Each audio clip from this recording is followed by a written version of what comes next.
कृष्णाय वयं नुमः।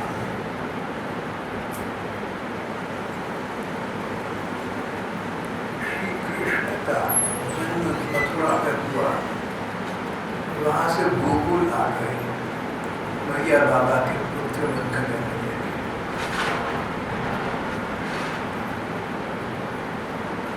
अभी श्री कृष्ण 3.5 वर्ष की थी जब कई दुर्घटनाएं घट चुकी थी।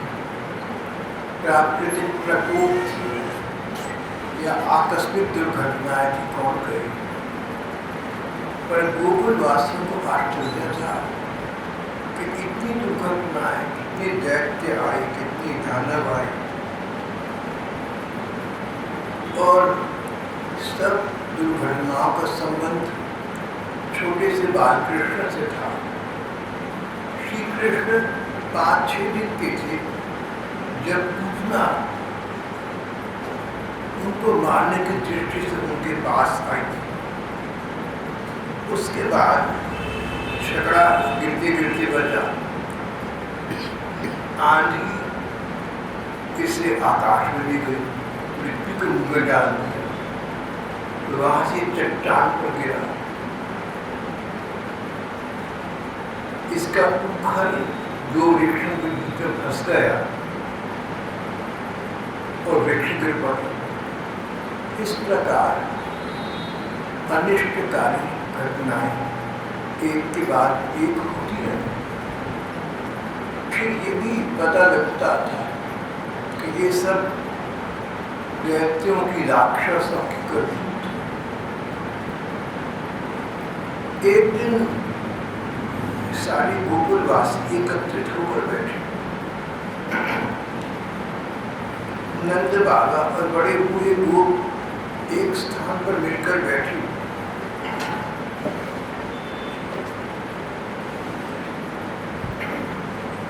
सबने एक ही चिंता प्रकट की। सबने कहा कि अब हम ब्रजवासियों को इस विकट समस्या का कोई समाधान दिखना चाहिए।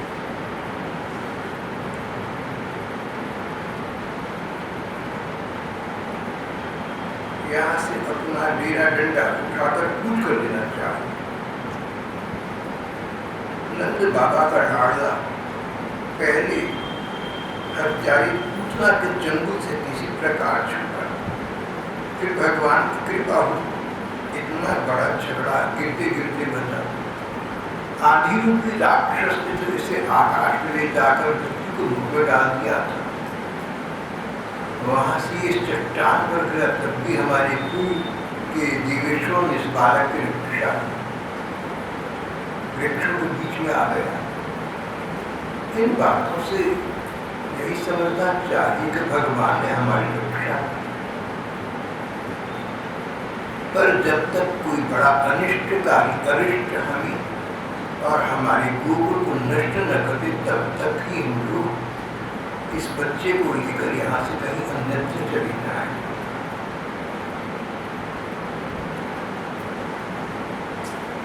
बड़े बूढ़ों में प्रधान थे उपनंद।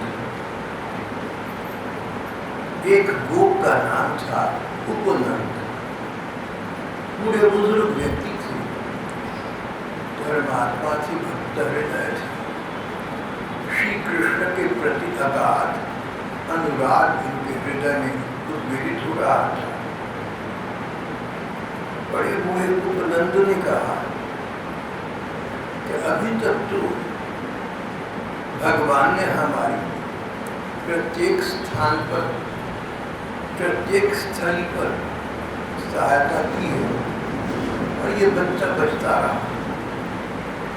पर अब हमें इस बच्चे को लेकर, गोकुल छोड़कर कहीं और चले जाना चाहिए।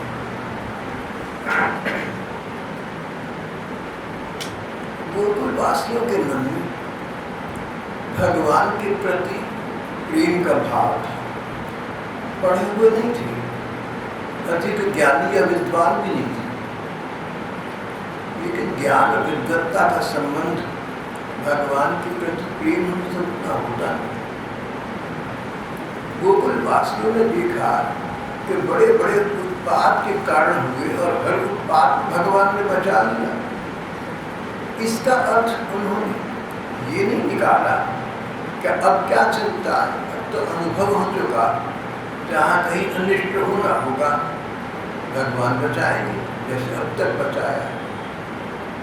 उन्होंने कहा कि पहले हमें अपना प्रयत्न करना चाहिए कि अनिष्ट का कोई कारण ही न हो। अपना सब प्रयत्न व्यक्ति को स्वयं करना चाहिए। भगवान के भरोसे रहने का, भगवत कृपा पर आश्रित रहने का अर्थ ये नहीं कि हम आलसी हो जाएं। भगवान के भरोसे का अर्थ आलसी हो जाना नहीं है, अकर्मण्य हो जाना नहीं है। भगवान का भरोसा तो तब काम में लाना चाहिए जब हमारा प्रयत्न, हमने अपना सब पूरा प्रयत्न किया लेकिन हो न सका, तब तो भगवान पर बात आ गई। पर हम बात बात में ये सोचकर कि भगवान कृपा करते, भगवान का ध्यान अपनी ओर आकृष्ट करें, इसलिए कि वो हमारे कष्टों का निवारण करें, तो ये भगवत प्रेम का कोई सुंदर पक्ष नहीं बनता।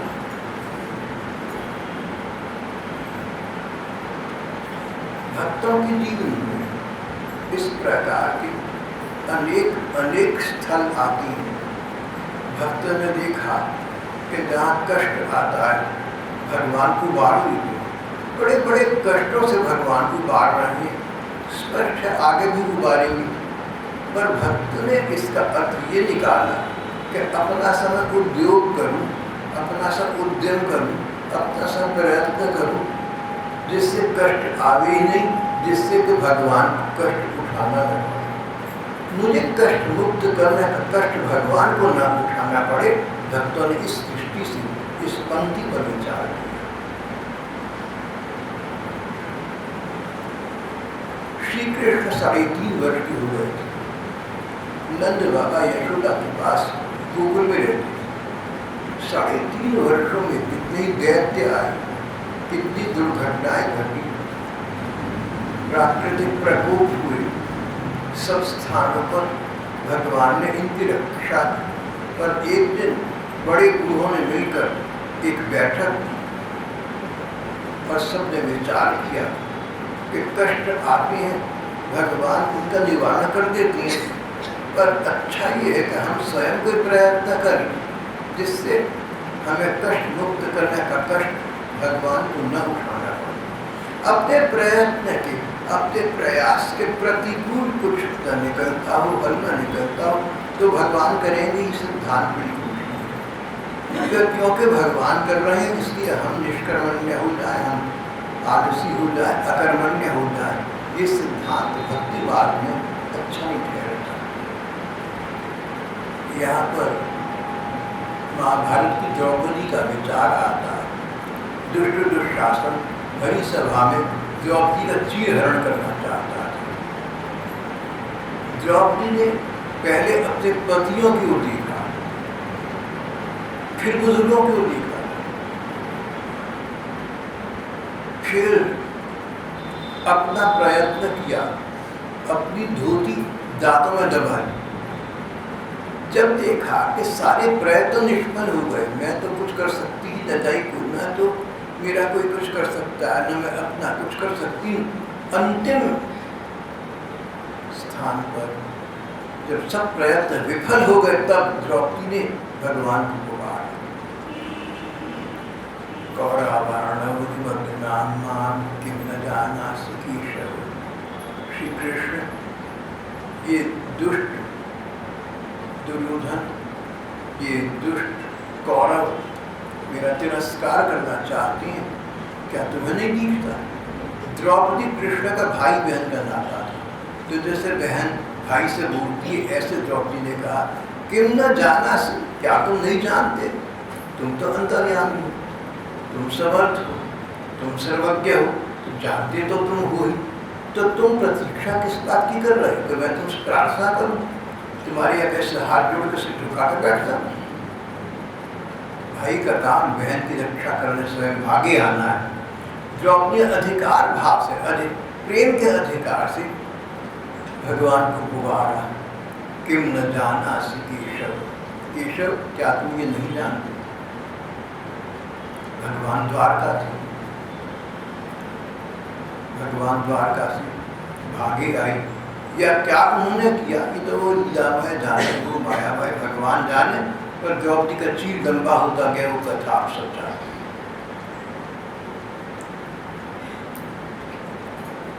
द्रौपदी एक आदर्श उदाहरण यहाँ बन गई। उसने पहले अपने सब प्रकार के प्रयत्न सब करके देखी, जब देखा कि अब कोई प्रयत्न ऐसा नहीं है जो मेरी रक्षा कर सके, तब द्रौपदी ने इन द लास्ट रिजॉर्ट अंत में भगवान को पुकारा। यहाँ पर नंद उपनंद आदि गोपों ने देखा कि बड़े बड़े उत्पात हो रहे हैं, जिनसे बालकृष्ण की रक्षा करना नितांत अनिवार्य है। क्या करें? अब तक तो भगवान रक्षा करते रहे, आगे भी करेंगे, पर हम भगवान के भरोसे बैठकर आराम से आलसी बन जाएंगे तो उचित नहीं।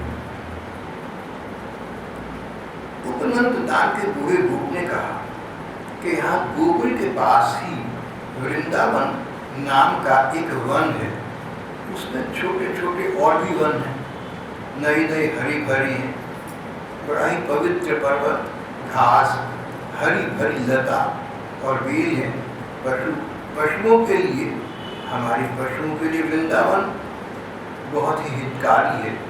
गोपी और गायों के लिए वृंदावन केवल सुविधा का ही नहीं, सेवन करने योग्य स्थान है।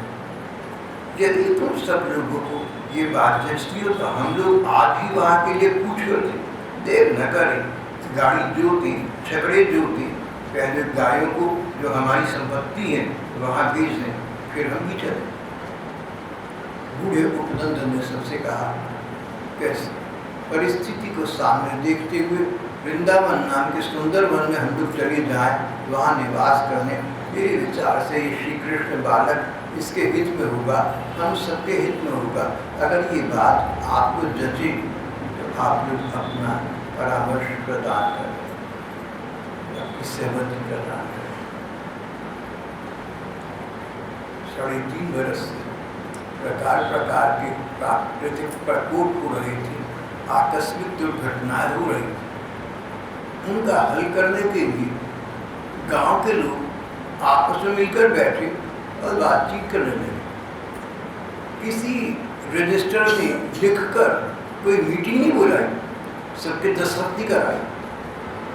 सबके मन थे, सब चाहते ही थे इसमें रजिस्टर क्या करेगा, लिखना, दस्तखत क्या करेंगे, कानूनी बना नहीं आया।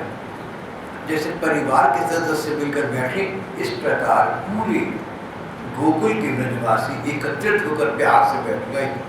सहज भाव से बोली, भैया हमारा तो ये विचार, अब तुम देखो तुम्हारा क्या विचार। ये नहीं कहा, मैंने तुमसे कह दिया ना, सोच समझ कर कहा है, अब तुम लोग मेरा आदर भी करते हो तो अब तुम प्रसिद्ध था, चलो चलो, ऐसा नहीं। बोली मेरा बूढ़े थे उपनंद, समाज में, गांव में, व्रज में उनका आदर था। नंद बाबा उनका आदर करते थे।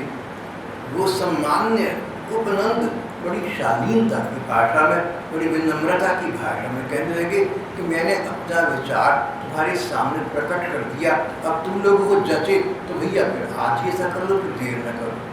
करना है तो तुरंत कर लो, और नहीं करना तो कुछ और साधन दे दो। ये डेमोक्रेटिक अप्रोच जो सब कहीं वही ठीक है।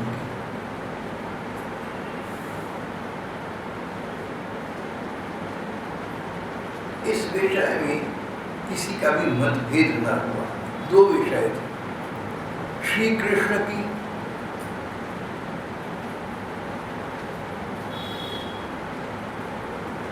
नित्य प्रति होने वाली अनिष्टों से रक्षा करना आवश्यक, सब एक मत थे बिल्कुल। उसके लिए हम सब कुछ भी करने को तैयार। दूसरा विषय, समस्या का समाधान क्या है। समस्या श्री कृष्ण की रक्षा कैसे, समाधान एक ये है कि हम पास के वृंदावन नाम के वन में चले हमारे धन तो गाय है, हम तो ग्वाले लोग हैं। गायों के लिए सब प्रकार की वहाँ सुविधा, हम लोगों के लिए सब प्रकार की वहाँ सुविधाएं। पवित्र स्थलीय दो विषय, सब लोगों ने एक मत से कहा कि दोनों बातें ठीक है, समस्या भी ठीक है और समाधान भी आपने ठीक निकाला। ठीक, बहुत ठीक। सब लोगों ने अपनी झुंड की झुंड गाय एकत्रित की, छकड़ों पर घर की सब सामग्री डाली, वृंदावन की चल पड़े। श्री कृष्ण अब 3.5 वर्ष के हैं जब वृंदावन जा रहे हैं। जन्म गोकुल में 3.5 वर्ष तक, दोबारा कहूँगा, जन्म मथुरा में, 3.5 वर्ष तक गोकुल में, 3.5 वर्ष की आयु में वृंदावन। वृंदावन 11.5 वर्ष तक रहे, यानी श्री कृष्ण अपने अवतारी काल में 8 वर्ष वृंदावन रहे। वे 8 वर्ष ही सबसे अधिक महत्वपूर्ण उनके लीला काल के माने गए। ग्वालों ने बूढ़ों को, बच्चों को, महिलाओं को, सब सामग्रियों को छकड़ों पर लाद दिया। स्वयं उनके पीछे पीछे धनुष बाण लेकर बड़ी सावधानी से धनुष बाण लेकर, कोई बीच में ऐसे असामाजिक तत्व मिल जाए, कोई एम्बुश बच्चे के वहीं पेड़ों के पीछे की, चलो इनके पास इतना बाल बता रहे हम छीन ले। तो आज से 5,500 बरस के हिंदुस्तान में भी अगर पैसा लेकर, सामान लेकर जा रहे हो तो रक्षा का विचार लोगों को आता था।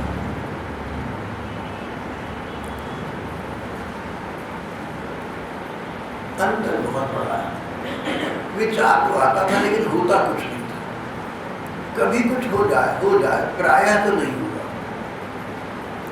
आजकल तो दुर्घटनाएं प्रायः हो जाती, आशंका तो बनी रहती। आशंकाओं ने आज के लोगों को जीवन भर कर दिया है। हर बात की आशंका, भविष्य का डर। पूर्वकालीन भारत में ऐसा तो नहीं था, लेकिन सावधानी के लिए, सावधानी बरतने के लिए, सावधानी हमारी सबके लिए नितांत अनिवार्य आवश्यक है।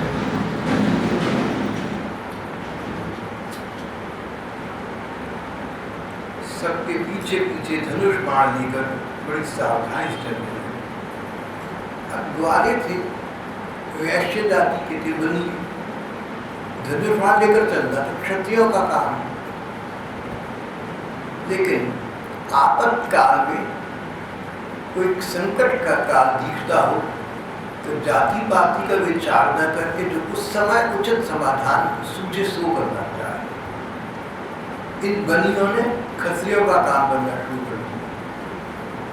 ग्वाले थे लेकिन क्षत्रिय बन गए, धनुष बाण हाथ में उठा लिए। किसी व्यक्ति ने अपने लिए अपने जाति के धर्म का त्याग नहीं किया। इन लोगों ने पूरे समाज के हित के लिए अपने जाति के धर्म का त्याग किया। जो आपका, जो हमारा धर्म बनता है, कर्तव्य कर्म बनता है, उसका त्याग हम निजी स्वार्थ के लिए करें, अपनी गरज के करने के लिए, पूरी करने के लिए करें तो बात अलग है, वो तो उचित नहीं, उसको अच्छा नहीं समझा गया। लेकिन सारे समाज की रक्षा के लिए हम अपने तुरंत के कर्तव्य कर्म का पालन न करके किसी दूसरे का कर्तव्य अपने सिर पर लागू कर दे तो उचित, समाज का कल्याण होना चाहिए। यहाँ पर व्यक्तिगत और सामाजिक स्थितियाँ अलग अलग हैं। एक व्यक्ति को निजी जीवन में कष्ट सहकर भी किसी प्रकार के अधर्म का आश्रय नहीं लेना चाहिए, लेकिन उसी व्यक्ति को व्यापक समाज के हित की दृष्टि से जो समाज के लिए उचित है सो करना चाहिए।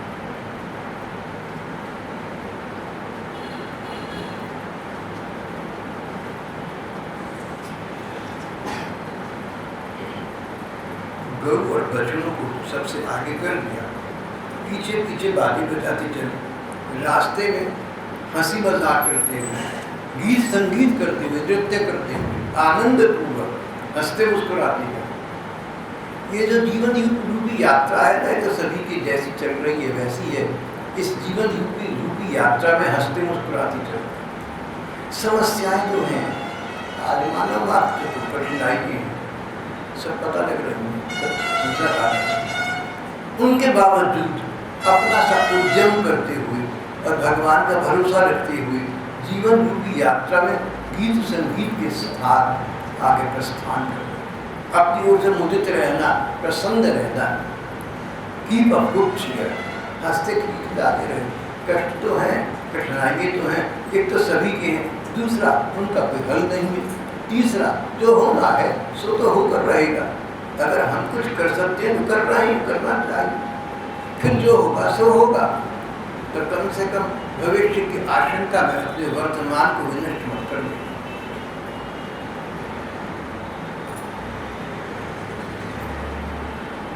हंसते खेलते हंसी मजाक करके सब लोग आगे चले जा रहे हैं।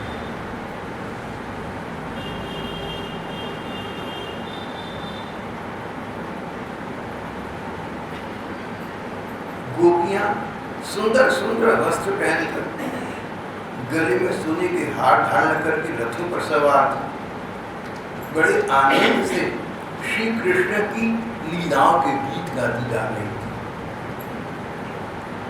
यशोदा रोहिणी जी उसी प्रकार सज धज कर अपने प्यारे पुत्र कृष्ण बलराम के साथ एक छकड़े पर शोभा पा रही थी। दोनों बच्चों की तोड़ती बोली सुन सुनकर अकाकी न थी और सुनना चाहती थी, सुन रही थी। 3.5 वर्ष के कृष्ण और 4.5 नहीं 4.5 वर्ष के बलराम। गोलोकवासी संत प्रभुदत्त ब्रह्मचारी ने भागवत की व्याख्या में लिखा कि इस समय श्री कृष्ण की आयु 3.5 वर्ष की थी और बलराम जी बड़े भाई की आयु 1.25 वर्ष अधिक थी। श्रीमद् भागवत में आयु का कोई उल्लेख लगभग नहीं आता।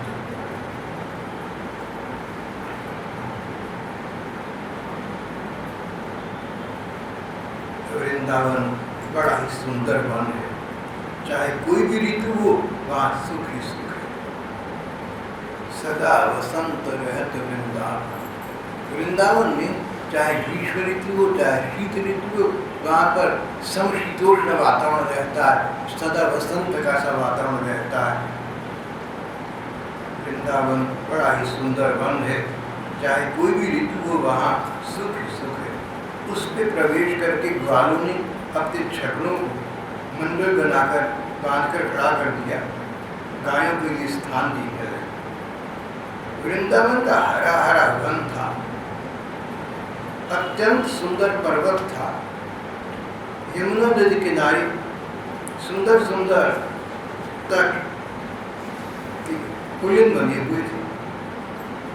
वृंदावन की इस प्राकृतिक सुंदरता को श्री कृष्ण ने देखा। रमणीय पर्वत स्थल है, सुंदर पशु पक्षी हैं, सौम्य पशु हैं, सुंदर सुंदर पक्षी हैं, कोकिलाएं कूद रही हैं, भंवरे गुंजार रहे हैं, पक्षी कलरव कर रहे हैं, चहक रहे हैं, बड़ा सुंदर वातावरण। श्री कृष्ण ने देखा कि वृंदावन में प्रकृति का सौंदर्य अपनी पराकाष्ठा पर है, प्रसन्न और उनके हृदय में उत्तम प्रीति का उदय हुआ। उनके हृदय में अनुराग का सागर उद्वेलित हो उठा। 3.5 वर्ष गोकुल में काटे सो तो ठीक है, पर चाहते थे वृंदावन की गोपिकाओं के समाचार। इसलिए उन लीलामय ने ऐसी लीला स्थापित की, ऐसी परिस्थितियां उत्पन्न कर दी कि सभी लोग गोकुल छोड़कर वृंदावन आ गए।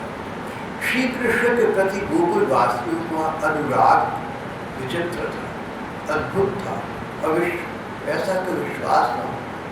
एक बालक के लिए पूरा गोकुल उमड़ पड़ा।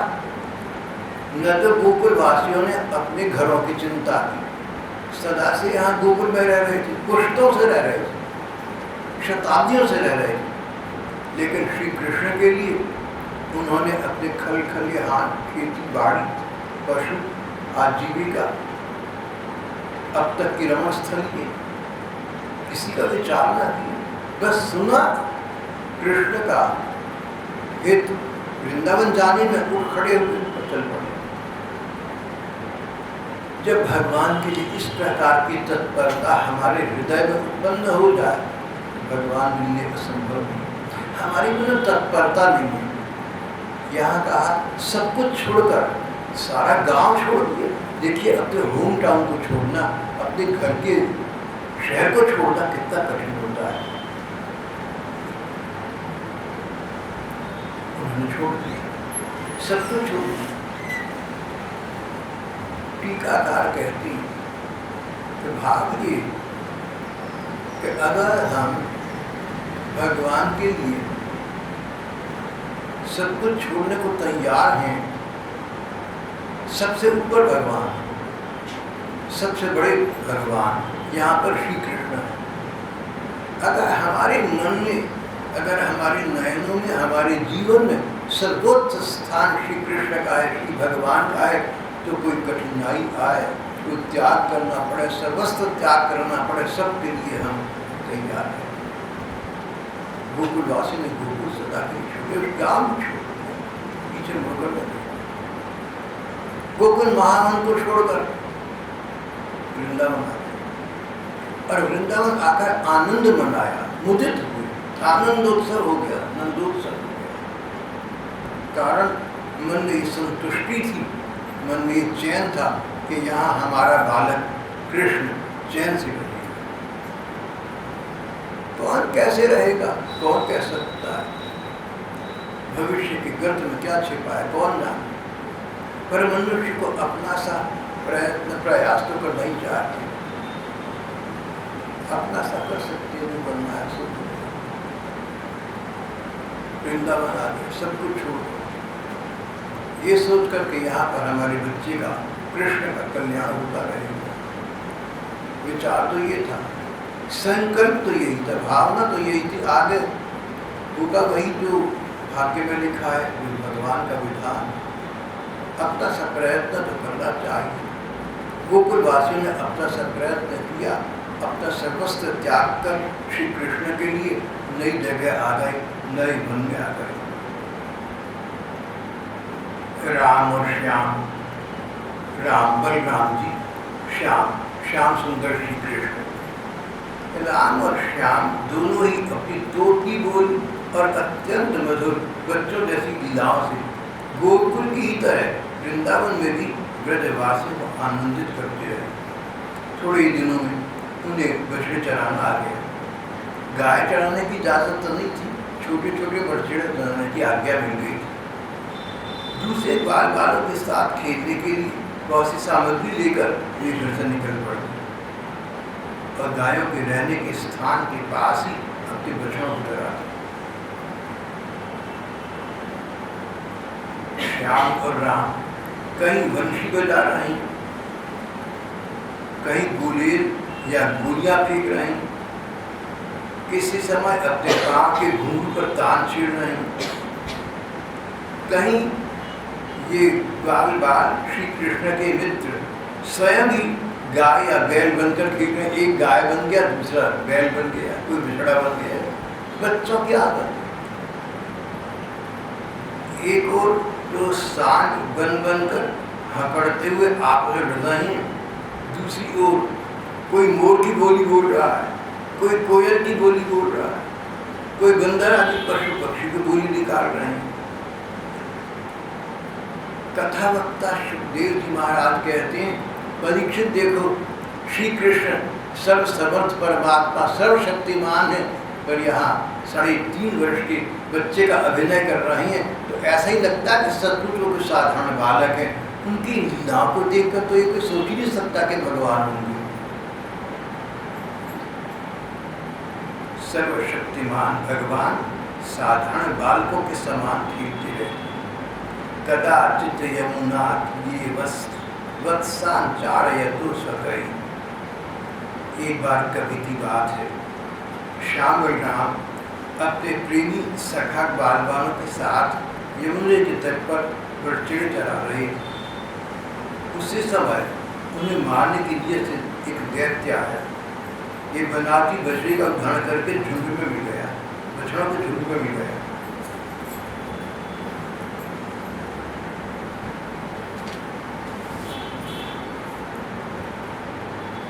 एक राक्षस था, उसका नाम था वत्सासुर। वो बछड़े का रूप धारण करके इस वन में आया जहाँ श्री कृष्ण और उनके बाल बाल सखा बछड़ों को चरा रहे थे, खिला रहे थे, खेल रहे थे। वत्सासुर का भाव ये था कि 3.5 बरस के बच्चे को मैं अभी बाल दूंगा, बड़ा होने पर एक कंस की हत्या करी, ये बात तो समाप्त हो जाए। Nip the evil in the world, अभी काम समाप्त करो, न रहेगा बांस, न रहेगी बांसुरी। कंस का भेजा वो दैत्य श्री कृष्ण की हत्या करने के विचार से आया था। बछड़ों में बछड़ा बनकर मिल गया, पर समझ गए श्री भगवान कृष्ण बलराम समझ गए और उन्होंने बछड़ा बने हुए उस दैत्य का उद्धार कर दिया। एक और राक्षस बगुला बनकर आया, इसको बकासुर कहते हैं, बग नाम का असुर बगुला बनकर आया, उसका भी यही परिणाम हुआ। एक अन्य राक्षस अघासुर अजगर बनकर आया। अजगर पूतना और बकासुर का बगुले का छोटा भाई था। पूतना और बकासुर अभी अभी बगुला बनकर आया, इनका छोटा भाई था अघासुर।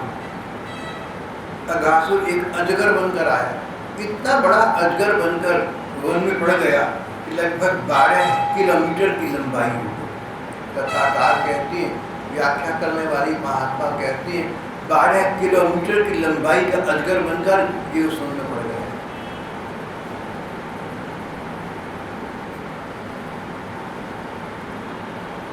बच्चे तो समझे कि कोई गुफा है, पर्वत की कंदरा है, उसके मुंह में घुसने का प्रयत्न कर रहे हैं। एक अन्य दैत्य गधा बनकर आया, धेनुकासुर। एक घोड़ा बनकर आया, केशी। श्रीमद् भागवत सबकी कथाएं होने थे। बछड़ा बने वत्स को, वत्सासुर को, बगुला बने बकासुर को, अजगर बने अघासुर को, गधा बने धेनुकासुर को और घोड़ा बने केशी को। श्री भगवान के हाथों उद्धार प्राप्त हो गया। वर्तमान जीवन तो समाप्त हो गया, पर आत्मा को सद्गति सदा के लिए प्राप्त हो गई। एक अन्य दैत्य था व्योमासुर, व्योम नाम का असुर। उसने देखा कि जितने पशु बनकर मेरे मित्र गए, सबका संहार हो गया, वो पशु बनकर नहीं गए, वो ग्वाल बालों में एक ग्वाल बाल बनकर मिल गया। असंख्य ग्वाल बाल थे।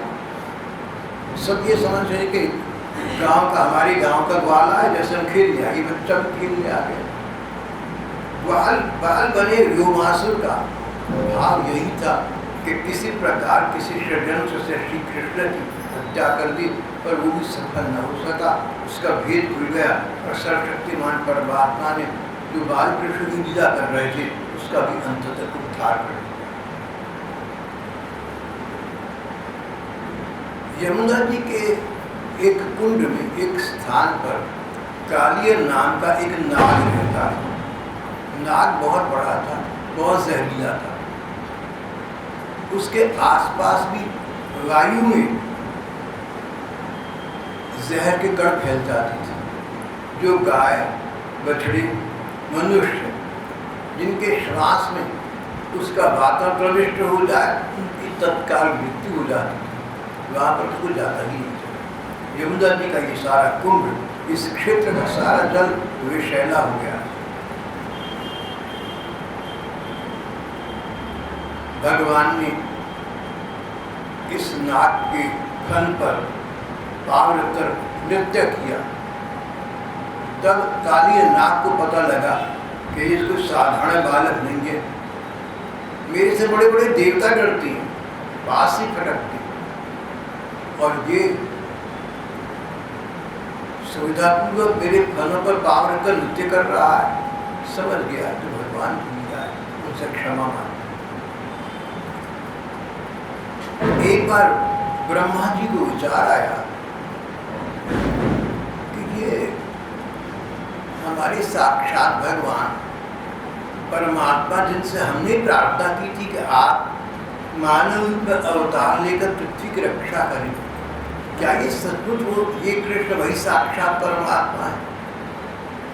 ब्रह्मा जी ने देखा कि श्री कृष्ण जैसी साधारण बच्चे काम करते, लीलाएं करते, वैसे कर रहे हैं। बच्चे तुतलाकर बोलते, तुतलाकर बोले, बच्चों के साथ खेलते, ये भी खेलते।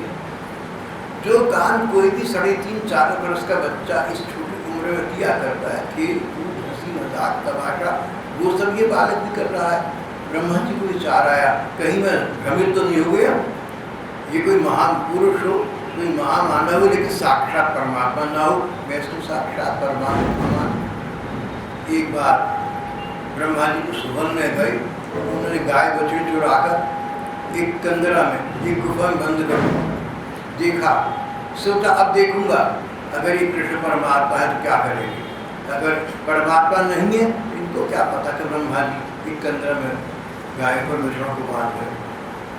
पर अपने समय पर आकर ब्रह्मा जी ने देखा कि श्री कृष्ण उन्हीं गाय बैल और बछड़ों के साथ खूब खेल कर रहे हैं जैसे रोज करते थे। सोचा इसका मतलब कंदरा में मैं रख गया था, वहाँ तो नहीं होंगे। वहाँ जाकर देखा वो गाय बैल बछड़ी कंदरा में। ब्रह्मा जी विस्मित हो गए। बार बार कभी कंदरा में उस गुफा में जाकर देखे तो जिन बच्चों को, गायों को, बछड़ों को और बैलों को बंद किया था, सबके सब कंदरा में थे। बाहर आकर देखे फिर कृष्ण के पास नहीं होंगे तो श्री कृष्ण खेल कूद कर रहे थे, कोई घास खा रही है, कोई चारा चल रहा है। ब्रह्मा जी को आश्चर्य हुआ, कुछ समझ ना सके। श्री कृष्ण के पास आकर खड़े हो गए। तब श्री कृष्ण ने उन्हें अपनी लीला से दृश्य दिखाया। ब्रह्मा जी ने देखा कि जितनी गाय हैं सब कृष्ण हैं, जितने बछड़े हैं सब कृष्ण हैं, जितने बैल हैं सब कृष्ण हैं, जो श्री कृष्ण के बाल बाल सखा हैं वो भी सब श्री कृष्ण हैं, स्वयं तो कृष्ण हैं।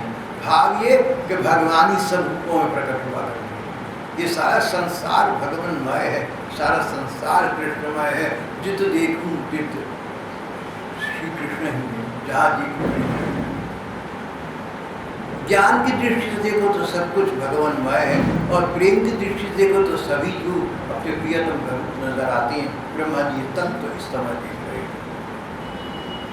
इस प्रकार के भगवान के कई कौतुक ब्रह्मा जी देखे, समझ गए कि साक्षात परम ब्रह्म परमात्मा जिनसे हमने प्रार्थना की सब कुछ वही इस बालक के रूप में लीला कर रहे हैं।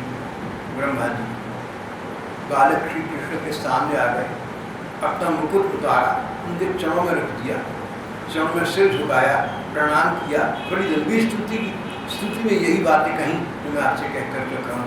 आप पर ब्रह्म साक्षात परमात्मा हैं, आप सर्वसमर्थ हैं, पर भक्तों के हित में आपकी लीलाएं मैंने अभी समझी हैं, मुझे तो भ्रम हो गया था, आपने मुझे भ्रम से मुक्त कर दिया, ये आपकी कृपा है।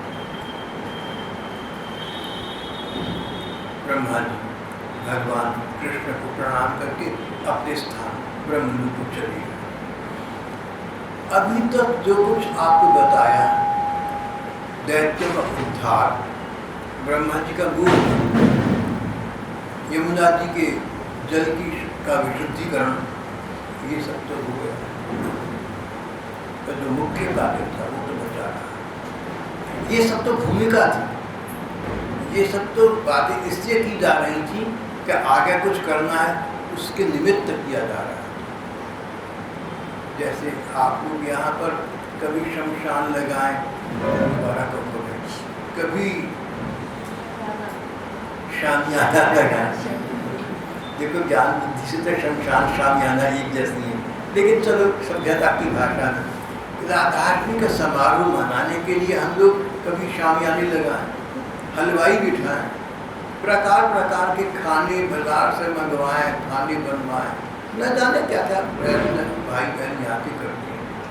बहुत कुछ करती हैं, बहुत कुछ करना पड़ता है। सब किस लिए कर रही है? श्री राधा जी के जन्म का उत्सव मनाना है, उसमें आनंद प्राप्त करना, इसलिए कर रहे हैं। जितनी गतिविधि है, जितनी हलचल है, जितने क्रियाकलाप है, श्री राधा जी का जन्मोत्सव मनाने के उपलक्ष्य से है।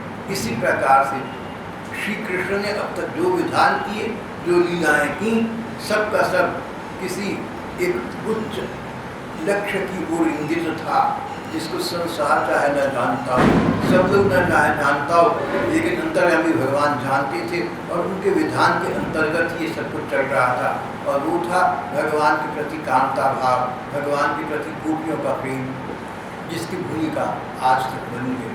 श्री कृष्ण